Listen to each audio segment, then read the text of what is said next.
Hey all, this is Zach D. Roberts with AroundTheLens.com and also Visu.news. That's VISU.NEWS. This week I'm here with doing an open box and kind of an initial assessment of this super cheap tripod that I bought off of Amazon called the Viltrox VX18M. It's got a lot of really good customer reviews. It has 4.5 stars on Amazon, and it's only $139, or $139.79 with Prime as well. The tripod itself is a video camcorder tripod with fluid drag head and quick release plate, 74-inch height. And max loading is 10 kilograms. Comes with a carrying bag and says a horseshoe-shaped bracket. So let's open this up. This is literally, I have a really good, well, it was a really good Manfrotto video tripod that piece by piece have, it's probably like 12 years old. And it's been in my trunk, and like random pieces have been falling off. Had to fix the head by using basically, I forget what kind of glue it is, but basically whatever that crazy amount, not crazy glue, but really heavy duty glue, and just basically now it's stuck permanently on, which sucks because I have a really nice video head on that. But you know, we work with what we have when we get it when we try to fix these things. So this is just, I am looking at getting a proper video camera in the coming weeks. Right now I'm looking at a couple different Panasonics. So let's see how this works. It's kind of an awkward unboxing, I know, but let's not actually slice my hand open with the box cutter. That would be bad. So, oh, that's actually a nice, there's nothing in there except a silica gel thing. So it's a nice heavy duty bag. Usually when they say free, you know, comes with a bag, you get just kind of a thin nylon and not much else. So this is really nice. It's got a handle here and also a shoulder strap, which is movable, looks like. Some Velcro this. It does feel slightly padded, which is nice because you're carrying it on a thin, it hurts, like if you end up slamming your... So, opens that way. It doesn't open all the way, but you can see this here. Bag. There's silica gel. Sure. It's nice. Foam around it, so that's nicely packaged so that it doesn't get banged around shipping. I'm really surprised that this was Prime, but pretty much anything is these days. So this wasn't necessarily the one that I was recommended by a colleague of mine, Marcus DePola, who swears by basically the Chinese knockoff sort of, you know, this tripod, if it was a Manfrotto or something else, would probably be like $800 minimum. Depending, of course, then you don't really have the warranty and the backup that comes with Manfrotto, but unless you're spending that much money, then, you know, anything. So this is nice. It's well weighted. It's so, I mean, like just carrying and that sort of thing, like be pretty easy to carry. It's got nice pads down here. It's a rubberized, kind of a not too soft, but a little bit soft, rubberized feel to it. That's the height collapsible, if you can see here. So it's has a nice slow, solid feel to it. Has locking down, slide out like that. That's nice that they slide out that way. Soft.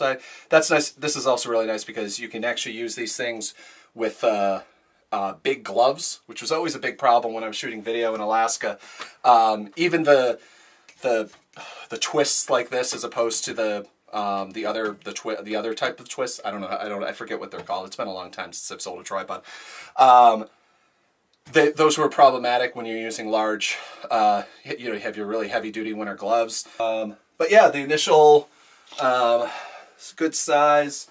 And here's my Nikon F5 for a relation of how big it'll be if you're using DSLR.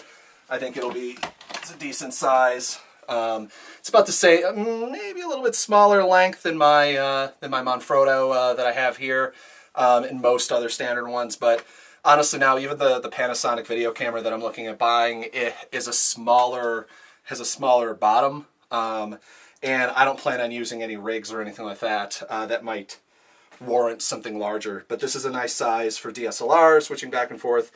The dials here, the switches basically has the same quick release mechanism as my Manfrotto does. It's a little, this is nice, it has a rubberized texture here, so your bottom of your camera doesn't get too scratched up. This is kind of I wouldn't say rough, but it's not a flat finish. It is in this, the bag comes with a pocket right along here that I missed, and some hex stuff, and here's the arm. Oh, that's actually really nice. It has a nice, kind of like a golf grip, rubberized texture here. So that works nice and tight there. It's a little tough on that dial there. It has a level right over here. Ooh, it's a nice soft, just a little bit of a catch if I move quickly back. Oh, I think I'm just literally winding it around here. That's probably a reason. But I'll play with it a little bit more and kind of give my initial reactions to it. It's nice. It's got a soft movement for thing, but it's not too tough to move. Obviously, I'll play with it a little bit more to give the exact specifications. Looks like this is a standard sliding QR plate. Yeah, it's just a standard QR plate for video, so that's nice. It looks like I'll probably be able to get backup. I may actually try to go through Viltrox and get another copy of these, because it's always good to have two at least, especially since it's not a QR plate that would be sold in a Best Buy or something like that. So I like it for 140 bucks basically, and tax. Really can't beat that. There's really nothing. There's nothing in one of the major brands that you know of that meets it. This is really nice for 140 bucks. That's just obviously my initial thing. I think for a low budget video shoot, if you're just using, especially if you're just using a DSLR setup or one of the light, smaller video cameras that are so fantastic these days, I don't see why you'd spend the crazy amount of money